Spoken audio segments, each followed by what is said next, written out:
दिल्ली के पूर्व मुख्यमंत्री मनीष सिसोदिया तिहाड़ जेल से रिहा होने के बाद आज यानी शनिवार को पार्टी दफ्तर पहुंचे और कार्यकर्ताओं को संबोधित किया। अपने भाषण की शुरुआत उन्होंने इंकलाब जिंदाबाद के नारे से की।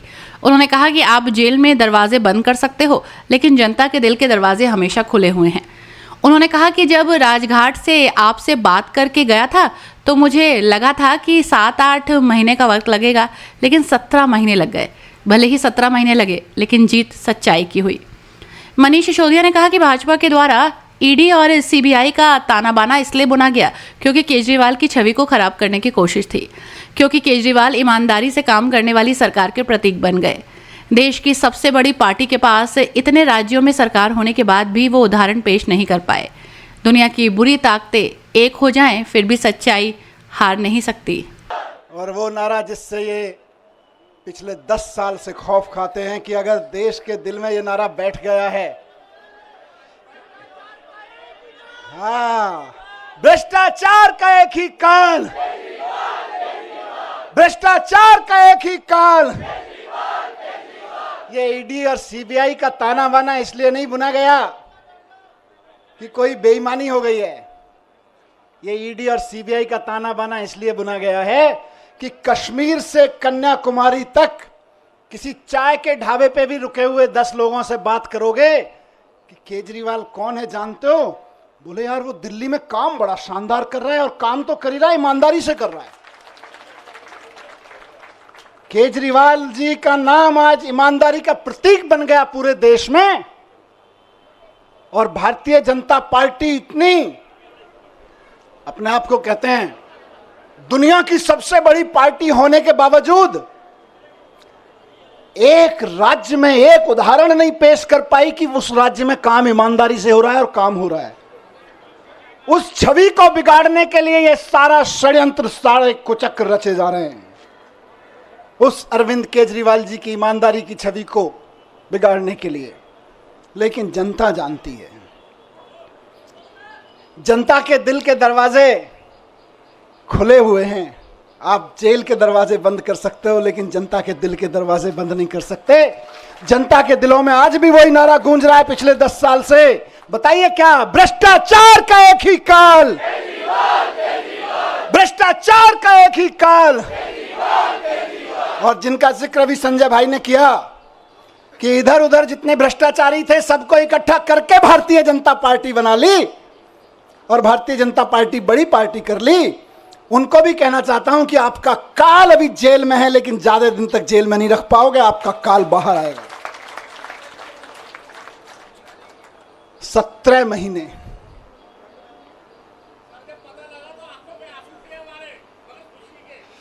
ये आंसुओं, इन आंसुओं ने मुझे ताकत दी है 17 महीने जेल में। मैं जब राजघाट पे आपसे बात करके गया था तो कह के गया था शायद 7-8 महीने लगेंगे। मुझे उम्मीद थी कि 7-8 महीने में न्याय मिल जाएगा, लेकिन कोई बात नहीं, 17 महीने लग गए।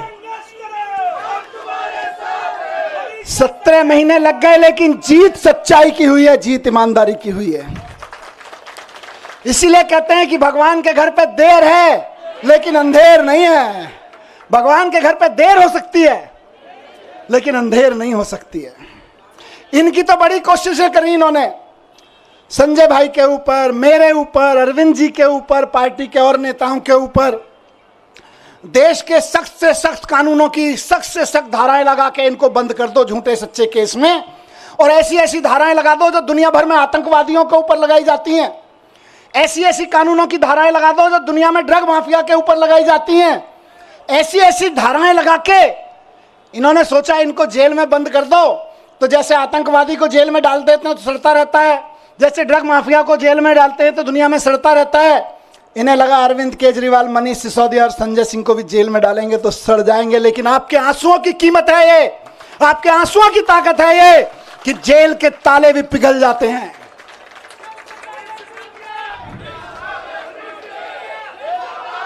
एक ही चीज कहूंगा, कल सुबह मैं बैठा था कि सारी दुनिया की सारी बुरी ताकतें भी इकट्ठी हो जाए ना, तो जो सच्चाई के रास्ते पे चलता है उसका साथ भगवान देता है। उसका साथ भगवान जरूर देता है। और ये आज बजरंगबली की कृपा है कि 17 महीने बाद सही, लेकिन मैं आपके बीच हूं। और अभी गया मैं बजरंगबली के मंदिर में, पंडित जी ने आशीर्वाद दिया। वहां जो पंडित जी मौजूद होते हैं वही बजरंगबली जी के वाणी बोल रहे होते हैं। उन्होंने बजरंगबली जी की वाणी से आशीर्वाद दिया कि विजयी भव, सफल भव। मैंने कहा जी एक ही सफलता का मंत्र है, दिल्ली के एक एक बच्चे के लिए शानदार स्कूल बना के देने हैं, यही हमारी सफलता है। और इसके लिए मैं कल से कह रहा था अपने साथियों से, हम तो रथ के घोड़े हैं, हमारा असली सारथी अभी जेल में बंद है, वो भी बाहर आ जाएगा। फिर उसके बाद हमको तो जहां हकेंगे हम हकेंगे, लेकिन हमारा असली सारथी अभी जेल में बंद है और जेल के ताले टूटेंगे, बहुत जल्दी छूट के आ जाएंगे। बहुत कृपा है अरविंद जी के ऊपर बजरंगबली की। आपको याद है ना, लंबे समय से बहुत सारे लोग साथ हैं, कितने शुगर का पेशेंट होने के बावजूद कितना लंबा लंबा फास्ट किया, केवल बजरंगबली जी की कृपा से। तमाम तरह के आरोप, इतने इतने आरोप लगाए झूठे झूठे, बच गए, निकल के आ गए, केवल अरविंद जी बजरंगबली जी की कृपा से। और मैं समझता हूं भगवान की कृपा, बजरंगबली जी की कृपा हम पर कल हुई बाबा साहब के दिए हुए संविधान की बदौलत। बाबा साहब ने, जब ये मुकदमे की सुनवाई चल रही थी, मैं बहुत ध्यान से सुन रहा था, पढ़ रहा था, पूरी डिटेल ले रहा था वकील साहबों से।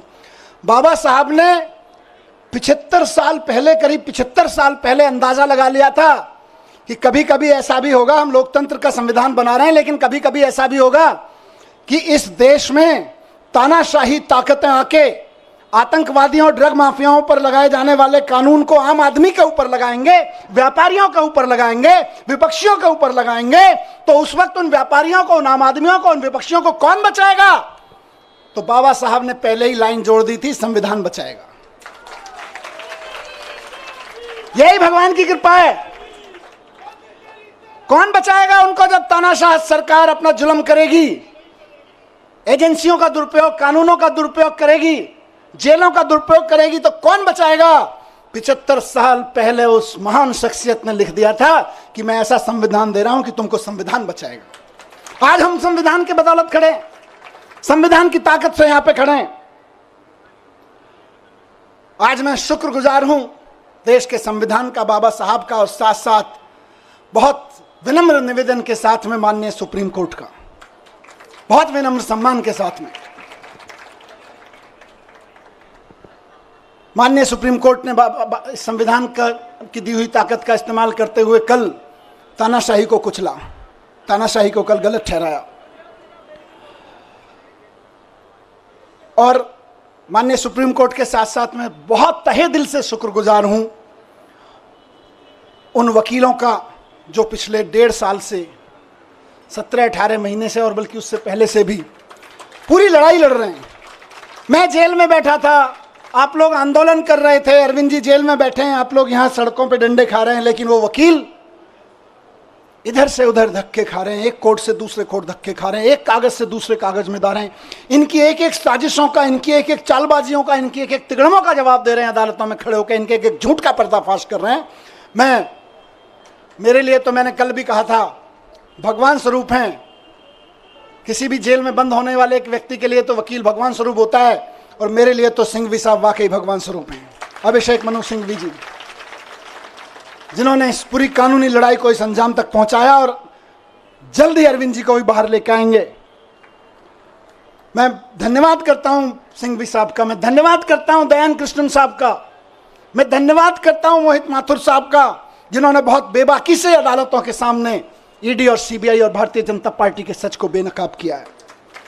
और मैं बहुत प्यार के साथ धन्यवाद करता हूं, उनमें से कुछ लोग मेरे उनसे उम्र में छोटे हैं, कुछ बड़े हैं, अपनी आम आदमी पार्टी की लीगल टीम के कुछ वकील साथी, हमारे एमएलएज यहाँ खड़े हैं, साथ साथ में उनको सबको कोऑर्डिनेट करने वाले विवेक भाई, इधर शायद नहीं होंगे, किसी विवेक जैन, किसी अदालत में इस समय जाके आर्ग्यूमेंट कर रहे होंगे।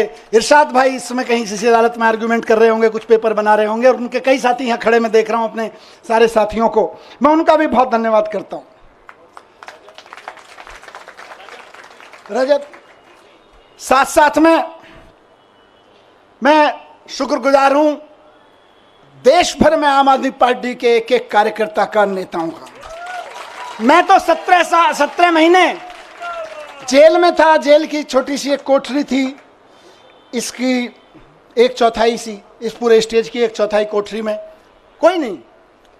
जब मैं गया था तो मैंने, वहाँ के सिपाही वगैरह कहते थे सर बड़े ऊपर से ऐसी हिदायतें वैसी हिदायतें हैं।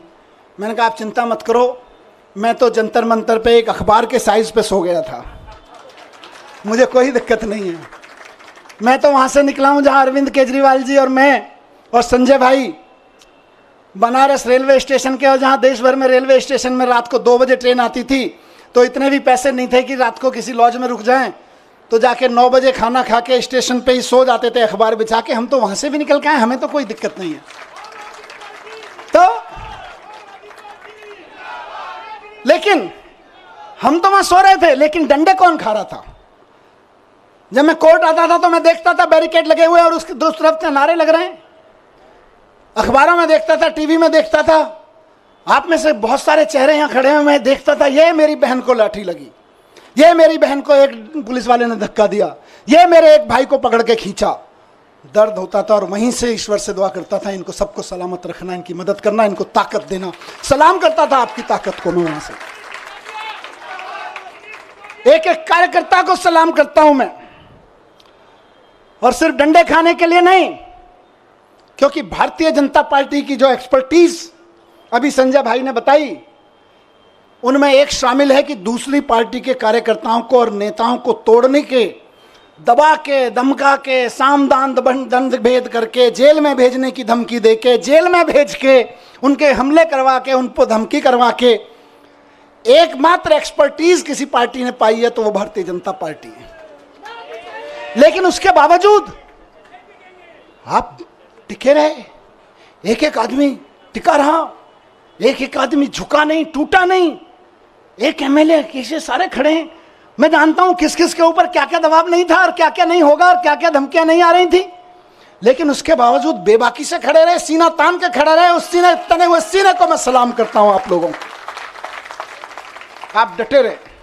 और आज देखिए मजे की बात, अब तो दुश्मन भी इस बात को मानने लगा है कि यार इन आम आदमी पार्टी वालों में कुछ तो मिट्टी है, जो 17 महीने 6 महीने जेल में रह जाते हैं इनके नेता, उसके बावजूद ना झुकते हैं ना टूटते हैं। किसी मिट्टी के तो बने हैं, ये उस मिट्टी के बने हैं।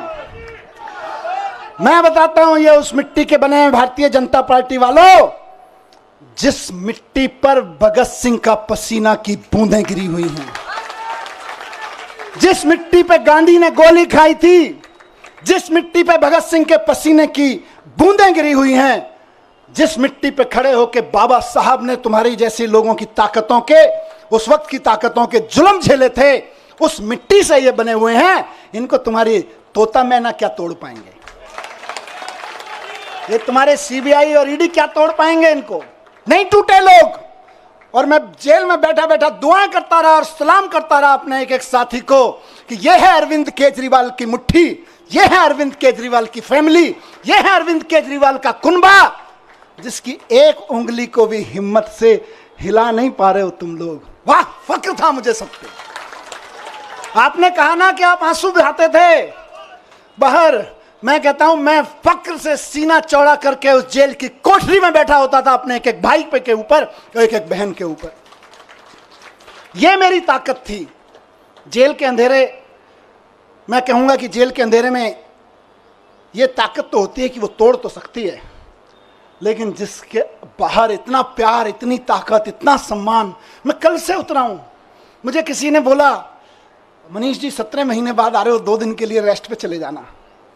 मैंने कहा यार, जेल के बाहर कदम रखने के बाद पहला हाथ जिस कार्यकर्ता ने पकड़ा था और रात को घर तक जो दूर खड़ा था केवल देख के गया है, वो उम्मीद लगा रहा है कि मेरा मनीष सिसोदिया, मेरा भाई बाहर आ गया है, और मैं कहूं नहीं मैं तो छुट्टी जा रहा हूं यार।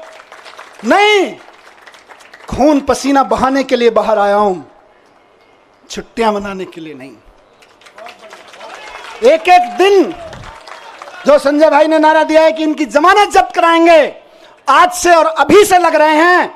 और बीजेपी वालों, ढूंढते रह जाओगे कहां गई वोटें, कहां गई वोटें। आज से लगना है सबको। जो सुन रहे हैं सोशल मीडिया और मीडिया के माध्यम से, एक एक कार्यकर्ता साथी को कहना चाहता हूं, दिल्ली के एक एक नागरिक को, हरियाणा के एक एक नागरिक को, देश के एक एक नागरिक को कहना चाहता हूं कि इस तानाशाही के खिलाफ तो एक एक आदमी को वोट करना पड़ेगा। सवाल हमारा नहीं है। तानाशाही के खिलाफ ये जो लड़ाई है सिर्फ आम आदमी पार्टी के कार्यकर्ताओं की नहीं है, सिर्फ विपक्ष के पार्टी कार्यकर्ताओं की नहीं है, ये देश के एक एक आम आदमी की है। मैं जेल में था अभी, तो कई सारी खबरें, अखबार पढ़ता था, टीवी देखता था, न्यूज में तो कई सारी खबरें विचलित करती थी। ये विचलित नहीं करता था कि जमानत हुई कि नहीं हुई, इससे कभी मेरे को विचलन नहीं हुआ। मेरे को विचलन किस चीज से होता था? मैं देखता था कि देश के कितने कितने बड़े बड़े व्यापारियों को इन्होंने, 500-600 बड़े बड़े व्यापारियों को इन्होंने झूठे केसेस, सच्चे केसेस, इधर उधर के केसेस में बना के बंद कर दिया गया है। उनका किसी पार्टी वार्टी से भी कोई लेना देना शायद ही होगा। लेकिन आप सोचो कि एक व्यापारी अगर कोई मेहनत से काम कर रहा है और उसके ऊपर क्योंकि उसने चंदा नहीं दिया या उसने आपकी किसी पार्टी के नेता से कोई पंगा ले लिया, आपने उसको उठा के जेल में डाल दिया, ईडी के केस लगा के, जो केस आतंकवादियों पर, ड्रग माफियाओं पर लगाए जाते हैं, वैसे वैसे खतरनाक केस लगा के एक व्यापारी अगर जेल में डाल दिया जाता है, उसके पीछे हजारों परिवारों को रोजगार मिल रहा होता है, वो भूखे मरने लगते हैं, उनकी बद्दुआ लगेगी। इनको ये तानाशाही नहीं है तो क्या है? बात सिर्फ विपक्षी पार्टियों के नेताओं की नहीं है, बात आम आदमी पार्टी के नेताओं की नहीं है। बड़े बड़े व्यापारियों को उठा उठा के जेल में डाले दे रहे हैं। और एक किसी कंपनी का चेयरमैन जेल में चला जाता है, किसी का मालिक जेल में चला जाता है, हजारों हजार लड़के लड़कियां जो वहां नौकरी कर रहे होते हैं, उनके घर में टेंशन हो जाती है, क्या करेंगे, कल को कहां से खाएंगे। आपको समझ में नहीं आता, ये नौकरियां खा रहे हो आप लोग अपने चंदे के धंधे पर। ये तानाशाही नहीं है तो और क्या है? कोई गलत करे तो सजा दो, लेकिन चंदे के धंधे में ईडी का नोटिस भिजवाओ, अपनी एजेंसियों के कानूनी कागज भिजवाओ और उसके बाद उसको अंदर कर दो। ये धंधा तो तानाशाही ही कहा जाएगा भाई। ये भ्रष्टाचार के खिलाफ लड़ाई नहीं है, ये तो तानाशाही है। मुझे बताओ कि 10 साल, अभी थोड़े दिन पहले बहन आतिशी लड़ रही थी उसके लिए, 10,000 शिक्षकों को इन्होंने दिल्ली सरकार के स्कूलों के एक रात में, रात को 2 बजे ऑर्डर पास कराया, ट्रांसफर कर दिया एक रात में। अब किसी का बच्चा आज पढ़ता है स्कूल में 11वीं क्लास में, वो तैयारी करा रहे हैं गुरुजी, टीचर पूरी मेहनत से कि यार इसमें तो आईआईटी में जाने का पोटेंशियल है।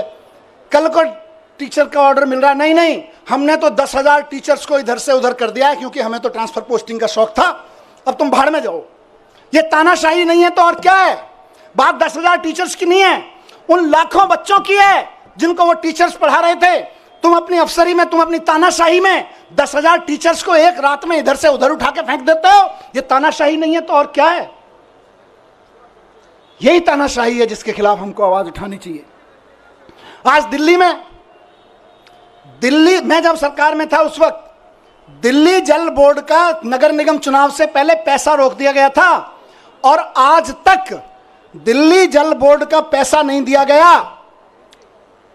फाइनेंस डिपार्टमेंट के अफसरों से इधर उधर से फाइलों पे कुछ कुछ काला पीला करवा के रुकवा रखा है पैसा। इंजीनियर्स परेशान है, इलाके के नाले साफ नहीं हो रहे, सीवर साफ नहीं हो रहे और वो कह रहे हैं हम तो पैसा नहीं देंगे। 1.5 साल से जल बोर्ड का पैसा नहीं दिया गया, जबकि पैसा बजट में पास किया विधानसभा ने। ये तानाशाही नहीं है तो और क्या है बताइए? तानाशाही सिर्फ आम आदमी पार्टी के नेताओं को गिरफ्तार करने की नहीं है। तानाशाही आपके घर के सामने जो सीवर बह रहा है, उसमें जो अभी ओवरफ्लो हो रहा है, वो भी इसी तानाशाही की वजह से हो रहा है। जो नाली नहीं खुल पा रही है, उसको 1.5 साल से पैसा नहीं मिला ठेकेदार को, वो इंजीनियर रो रहा है बेचारा कि मैं कहां से पेमेंट करूं ठेकेदार को। यह भी इसी तानाशाही की वजह से हो रहा है। आपकी गलियों की नालियां सड़ी हुई हैं इस तानाशाही की वजह से। मैं ही जेल में नहीं हूं, केजरीवाल जी जेल में नहीं है, आप भी नरक में रहने को मजबूर हैं इसी तानाशाही की वजह से, क्योंकि आपके घर के सामने का सीवर फ्लो हो रहा है, 1.5 साल से पेमेंट नहीं हुआ जल बोर्ड का। ये तानाशाही नहीं है तो और क्या है? आज पूरे देश में मैंने कहा विचलित करती थी मुझको इस खबरें। हर रोज कहीं ना कहीं सुप्रीम कोर्ट भी डांट लगा रहा है, उसके बावजूद जनता अपनी सरकार चुनती है, कहीं के राज्यपाल को, कहीं के उपराज्यपाल को कह के जनता की चुनी हुई सरकार के कानून कैंसिल करवा देते हैं। कई कई महीने तक कानून, कई कई साल तक कानून पड़े रहते हैं, उनकी पॉलिसी नहीं पास होने देते। ये तानाशाही नहीं है तो और क्या है? नुकसान किसको हो रहा है? नेताओं को तो खाली जेल ही हो रही होगी, असली नुकसान तो जनता का हो रहा है, जिसके लिए पॉलिसी बनाई गई थी, जिसके लिए कोई कानून बनाया गया था। यह तानाशाही है, इस तानाशाही के लिए लड़ना पड़ेगा दोस्तों। और आखिरी बात जो मैं अभी, क्योंकि विचलित करनी है कई सारी चीजें, मैं अभी 2-3 दिन पहले टीवी देख रहा था, और उससे पहले भी देख रहा था टीवी में। 1 साल से टीवी देखा न्यूज़ पे, और क्या सहारा था, आपकी खबरें, आपकी शक्लें देखने को मिल जाती थी। मैंने देखा कि देश के गांव से एक बहुत प्यारी सी हमारी बेटी निकल के खेलों में देश का परचम लहराती है सारी दुनिया में, और जब वो खड़े होकर कहती है कि आपकी पार्टी के एक अफसर ने, आपके लगाए हुए एक फलाने नेता ने हमें छेड़ा है, तो आप उसको गिरफ्तार तक नहीं करते, और हमारी उस बेटी के ऊपर तरह तरह के सोशल मीडिया ट्रोलिंग और ये सब कराते हो। ये तानाशाही नहीं है तो और क्या है, मुझे बताइए। और तुम्हारे उस, ये बेशर्मी तानाशाही है कि उसको गिरफ्तार तक नहीं किया जाता। इस देश की बेटियां जंतर मंतर पे बैठी रही, खिलाड़ियां, हम और आप सब अपने बच्चों को खिलाड़ी बनाने का सपना देखते हैं। बेटियों को कहते हैं जा बेटी उछाल, लगा छलांग और छा जा फलक पे, और उसको कोई बैठ के वहां पे, इनका चमचा बैठ के उसको छेड़े तो हमें सहन होगा। लेकिन ये तानाशाही है कि उसको गिरफ्तार तक नहीं करते हो तुम। यही तानाशाही है दोस्तों, और उस तानाशाही का चरम स्वरूप हमने देखा कि अब उस बेटी के साथ क्या किया गया। मैं बहुत ज्यादा नहीं कहूंगा उस बारे में, लेकिन सबको पता है किसने किया और क्या किया। आज अगर उसके आंसू बहे हैं तो कुछ तो खेल किया गया है, कुछ तो खेल किया गया है दोस्तों। 17 महीने में जब मैं अंदर था, तो अंदर रह के मैंने खूब चिंतन मनन किया। टाइम ही टाइम था, यहाँ तो आप लोग टाइम देते नहीं हो, वापस आ गया हूँ, फिर टाइम नहीं दोगे।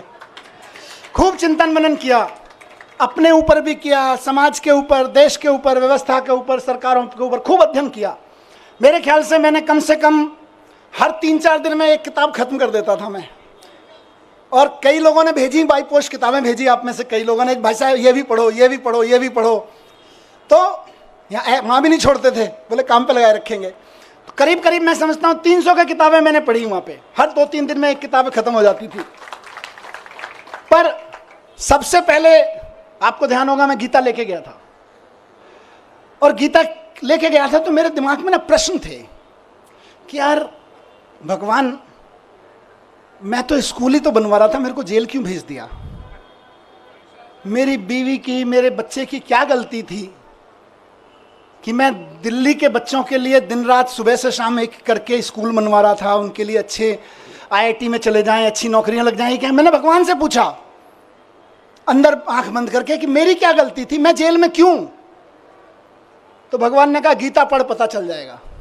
अंदर से आवाज आई और मैंने गीता पढ़ी और मुझे जवाब मिल गया। मेरे मन में जो भी सवाल आया, मैं ऐसा नहीं है कि यहां कोई उसकी बात कर रहा हूं। जब आदमी अंदर जेल में होता है, अकेला बैठता है, तालों में वो शीशों के पीछे बैठता है, तो तरह तरह के सवाल उठते हैं, अंदर बहुत झांकता है। बहुत सवाल उठते थे मन में, और बस भगवान की ऐसी कृपा है कि मेरे मन में जो सवाल उठा और अंदर से आवाज आती थी, इस सवाल का जवाब तुझे कहीं बाहर से नहीं मिलेगा, गीता में मिलेगा, पढ़ ले। खूब गीता पढ़ी, और बाद में तो मैंने कम से कम 10 महान लोगों की व्याख्या कम से कम 10 पढ़ ली होंगी, अलग अलग लोगों की, विनोबा भावे जी की, गांधी जी की, श्री श्री जी की, आचार्य प्रशांत जी की, बहुत लोगों की व्याख्या की हुई गीता मैंने पढ़ डाली, देवदत्त पटनायक की। सब में से पढ़ पढ़ के मुझे बड़े सारे आंसर मिलते चले गए, मुझे अपने सवालों के आंसर मिलते चले गए। खूब गीता पढ़ी मैंने। उसके अलावा मैंने दुनिया भर की एजुकेशन की बुक्स पढ़ी, अमेरिका में, फ्रांस में, जापान में, इंडिया में भी कहाँ एजुकेशन पे क्या काम हुआ, खूब पढ़ा मैं। कम से कम 100-125 बुक्स तो मैंने एजुकेशन के बारे में पढ़ी, दुनिया की एजुकेशन सिस्टम के बारे में। और मैंने एक चीज़ जानी दोस्तों, और मेरा इरादा और फर्म होता गया, आप और हम तो पहले से ही उस पर यकीन करते हैं, मेरा यकीन वहाँ पक्का होता गया कि भारत को 2047 तक अगर विकसित राष्ट्र बनाना है तो एक एक बच्चे के लिए शानदार सरकारी स्कूल उपलब्ध कराए बिना कोई रास्ता नहीं है भारत को विकसित राष्ट्र बनाने का। 17 महीने में, उससे पहले कि अपने काम, आप सबके काम और इस अध्ययन चिंतन मनन के बाद लेके लौटा हूं और कुछ दुनिया के बारे में सोच समझ के लौटा हूं कि अगर भारत को विकसित राष्ट्र बनाना है तो देश के एक एक बच्चे के लिए शानदार सरकारी स्कूल, और जहां प्राइवेट है उनकी प्राइवेट स्कूलों की फीस कंट्रोल में रखो। इसके अलावा विकसित राष्ट्र बनाने का कोई राजमार्ग नहीं है, कोई रास्ता नहीं है। और अगर कोई आदमी कहता है कि मैं शिक्षा की बात किए बिना भारत को विकसित राष्ट्र बनाने की बात कर लेता हूं, तो जुमलेबाजी होगा, वो केवल जुमले फेंक रहा होगा, विकसित राष्ट्र नहीं बनेगा। अगर कोई आदमी कहता है कि इस देश के हर आदमी के लिए अच्छे अस्पताल, अच्छे मोहल्ला क्लिनिक उपलब्ध कराए बिना, अच्छे सरकारी अस्पताल बनाए बिना हम विकसित राष्ट्र खड़ा कर लेंगे, तो महाजुमलेबाज होगा, नेता तो नहीं हो सकता, वो कोई विजनरी लीडर तो नहीं हो सकता। अपनी तानाशाही, जुमलेबाजी की आड़ में तानाशाही का चुनाव जीतने की कोशिश कर रहा होगा, लेकिन नहीं बन सकता। बिना शिक्षा के, बिना स्वास्थ्य के विकसित राष्ट्र बन ही नहीं सकता। दुनिया का कोई राष्ट्र विकसित नहीं बना बिना शिक्षा, बिना स्वास्थ्य और बिना रोजगार पे काम किए हुए। विकसित राष्ट्र की बात हो रही। अब इनको दर्द क्या है? आम आदमी पार्टी ये कर दे रही है। हम नहीं कह रहे, लोग कह रहे हैं कि यार ये बच्चे पढ़ जाएंगे तो अपने आप 2047 का भारत विकसित हो जाएगा। आज ये जो माँ बाप हैं, जो कल आने वाले समय के माँ बाप हैं, ये अगर इनको सबको अच्छे अस्पताल मिल गए, आने वाले बच्चों के लिए अच्छे अस्पताल मिल गए, तो अपने आप भारत विकसित हो जाएगा। ये आम आदमी पार्टी कर दे रही है। दिल्ली में कर दिया, पंजाब में कर दिया, इस भरोसे पे गुजरात में, गोवा में, सब जगह वोटें पड़ने लगी, तब इनको दिक्कत हो रही है। इसीलिए सबको जेल में डालने पर आ गए। फिर से सलाम करता हूं कि इनकी तमाम ताकत के बावजूद, इनकी तमाम साजिशों के बावजूद, बुरे वक्त में चट्टान की तरह से इकट्ठे होकर खड़े रहे आप सब लोग, उस जज्बे को मैं सलाम करता हूं। ये पार्टी की ये लीडरशिप, बीच बीच में लीडरशिप यहाँ खड़ी है, बैठी है, कई सारे एमएलए साथी, कई सारे सीनियर लीडर्स यहाँ सब खड़े हैं।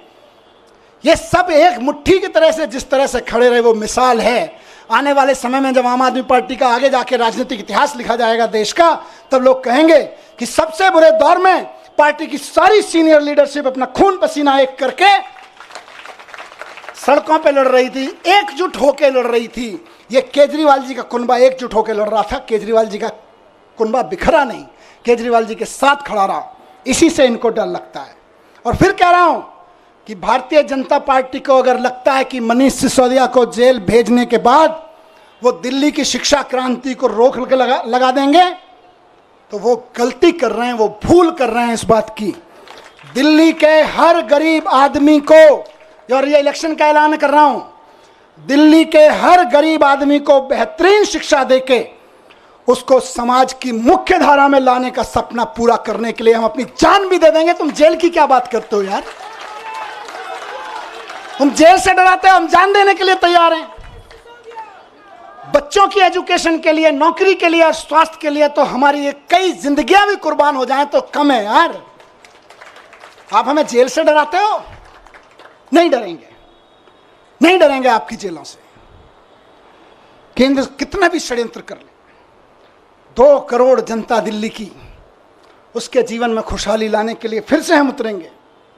एक एक घर पे जाएंगे, एक एक घर को बताएंगे कि केजरीवाल जी इसलिए जेल में नहीं है कि उन्होंने कोई जुल्म किया है, वो इसलिए जेल में है कि आपके बच्चों को एजुकेशन देने का सच्चा काम उन्होंने करके दिखा दिया। वो इसलिए जेल में नहीं है कि उन्होंने कोई भ्रष्टाचार किया है, वो इसलिए जेल में है कि आपके मोहल्ले में जो मोहल्ला क्लिनिक चल रहा है, वो मोहल्ला क्लिनिक केजरीवाल जी ने बना दिया और आप आराम से वहां जाके अपना छोटे मोटी चीजों का इलाज करा लेते हो। बड़े बड़े सरकारी अस्पताल शानदार होते चले गए, इसलिए केजरीवाल जी जेल में है। और ये फिर से कहूंगा कि जैसे संजय जी को निकाला, जैसे मुझे निकाला और साथियों को निकाला, हर साथी को और केजरीवाल जी को भी संविधान की ताकत निकाल के लाएगी। भारतीय जनता पार्टी और इनके तोता मैना कितने ही ताकतवर हों, लेकिन देश के संविधान से ताकतवर नहीं है ये लोग। देश के संविधान से ताकतवर नहीं है। इनकी सारी यातनाएं, सारी पीड़ाएं सह के भी हम तैयार हैं, क्योंकि हमको यकीन है कि हमारा सुप्रीम कोर्ट है और हमारा संविधान है, संविधान जीतेगा। बस आखिर में यही कहूंगा कि हम भगत सिंह के चेले हैं। कह के गया था ये बात, कह के गए थे ना, भगत सिंह के चेले हैं, डरने वाले नहीं है तुम्हारी जेलों से भी और तुम्हारे तोता मैना से भी। 17 महीने में जैसा गया था, बिल्कुल 17 महीने पहले जैसा गया था वैसा ही दिख रहा हूं कि नहीं दिख रहा? एनर्जी कुछ कम है कि ज्यादा है? ज्यादा है ना? बस इनको लग रहा था जेल भेज के एनर्जी तोड़ देंगे, अब ये कहेंगे यार इनको जेल मत भेजो, तो दुगनी एनर्जी लेके आते हैं।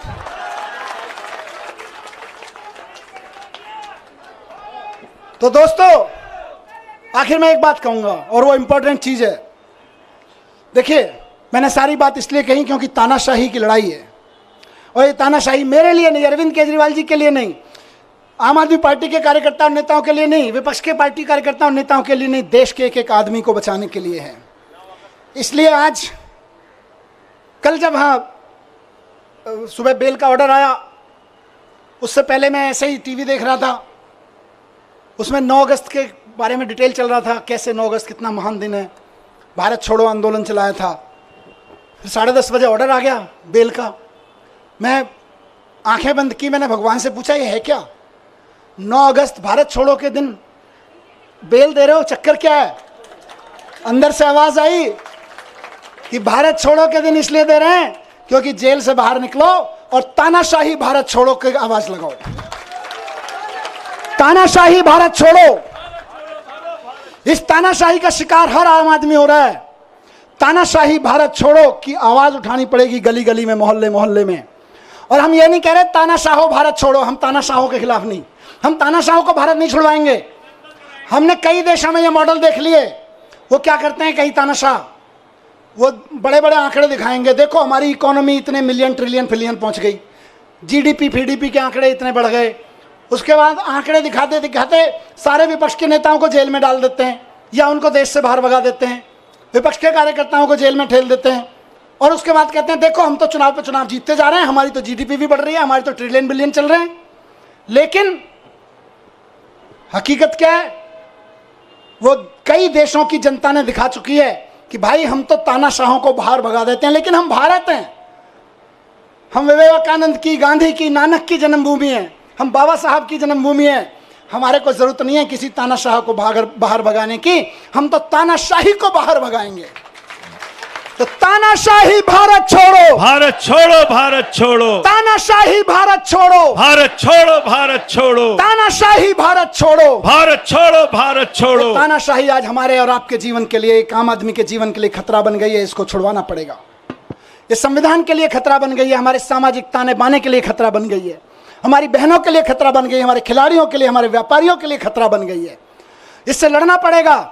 और एक चीज कहूंगा यहां से, विपक्ष के लिए भी और इनकी सत्ता में बैठे नए नए साथियों के लिए भी जो इनके साथ नए नए गए हैं, इस तानाशाही से अगर लड़ना है तो एकजुट होकर लड़ना पड़ेगा। ये ना सोचें कि आज आम आदमी पार्टी के कार्यकर्ता और नेता जेल में हैं, कल नंबर आपका भी आएगा, कल नंबर उनका भी आएगा जो दूसरे पक्ष में बैठे हैं या इधर के पक्ष में बैठे हैं, कल नंबर उनका भी आएगा जो इधर नए नए गए हैं कि हम तो इनके साथ हैं। एनडीए के साथियों को भी कहना चाहता हूं, उनके साथ जो गए हैं, और इंडिया गठबंधन के भी एक एक आदमी को और बाकी सब पार्टियों के साथियों को कहना चाहता हूं, पार्टी की जिंदगी के लिए नहीं, नेताओं की जिंदगी के लिए नहीं, देश के लिए इकट्ठा होकर लड़ना पड़ेगा, देश के लिए इकट्ठा होकर लड़ना पड़ेगा। और आज कह रहा हूं इस मंच से कि अगर देश के पूरे विपक्ष के नेता पूरी ताकत से एक बार हुंकार भर देंगे तो आज देश में वो माहौल है कि अरविंद केजरीवाल जी 24 घंटे के अंदर बाहर आ जाएंगे। अगर देश के विपक्ष के नेता एकजुट होकर हुंकार भर देंगे तो केजरीवाल जी केवल और केवल 24 घंटे के अंदर जेल से बाहर आ जाएंगे। मैं आज लिख के दे रहा हूं आपको, लेकिन इकट्ठे होकर करना पड़ेगा। ये मत सोचिए अभी तो केजरीवाल जी गए, जब हम पे आएगी तो देखेंगे, नहीं, सब पे आई हुई है, सबको इकट्ठे होकर लड़ना पड़ेगा। सबको इकट्ठे होकर चुनाव भी लड़ने पड़ेंगे, लड़ाइयाँ भी लड़नी पड़ेंगी, कानूनी लड़ाइयाँ भी लड़नी पड़ेंगी। और एकजुट हो गया तो इस चुनाव में तो दिखाई दिया कि 400 पार ढूंढते रह गए। एकजुट होकर लड़ेंगे तो आगे आने वाले चुनावों में भी ढूंढते रह जाएंगे कहाँ है। 0 पार बस सीधे कहा 0 पार। तो ये कोई ये ना सोचे कि अलग अलग लड़ लेंगे, जब हमारी लड़ाई आएगी तो लड़ लेंगे। लड़ाई सबकी है, लड़ाई देश की है, लड़ाई एक एक भारत के नागरिक की है। सब पार्टी वालों को, जिनको जनता ने थोड़ा थोड़ा भी कहीं कहीं भरोसा दिया है, कहीं ज़्यादा दिया है, सबको इकट्ठा होके इस तानाशाही के खिलाफ लड़ना पड़ेगा। जोर से चिल्लाना पड़ेगा कि तानाशाही भारत छोड़ो। और जिस दिन तानाशाही भारत छोड़ो का नारा हर गले से निकल गया, केजरीवाल जी सबसे पहले जेल से बाहर आएंगे। हेमंत सोरेन जी आ गए ना, देखो कितनी दिन मुझे निकाला, अभी अरविंद जी भी आएंगे। लेकिन सबको करना पड़ेगा, ऐसे नहीं कि सब। तो मैं बस यही कह रहा हूं कि आम आदमी पार्टी की तरफ से तो आज हम भरोसा दिलाते हैं कि दिल्ली के चुनाव में भी और बाकी चुनावों में भी पूरे देश में, कश्मीर से लेकर कन्याकुमारी तक, एक एक घर में इस आवाज़ को उठाएंगे, एक एक शहर, एक एक नगर में इस आवाज़ को उठाएंगे और बता देंगे कि हमारे इरादे कितने फौलादी हैं। तुम चाहे जितनी यातनाएं दे लो, तुम चाहे जितने जुल्म कर लो, जब तक इस देह में प्राण रहेगा और माथे पे संविधान रहेगा, इस दिल में हिंदुस्तान रहेगा। भारत माता की, भारत माता की। बहुत बहुत धन्यवाद। हर न्यूज अपडेट के लिए डिस्क्रिप्शन बॉक्स में दिए हुए लिंक से ज्वाइन करें रॉयल बुलेटिन का व्हाट्सएप ग्रुप और पाएं हर खबर सबसे पहले अपने व्हाट्सएप पर। अपने आसपास की खबरों के लिए सब्सक्राइब करें रॉयल बुलेटिन और इस वीडियो पर कमेंट के जरिए अपनी राय देना ना भूलें।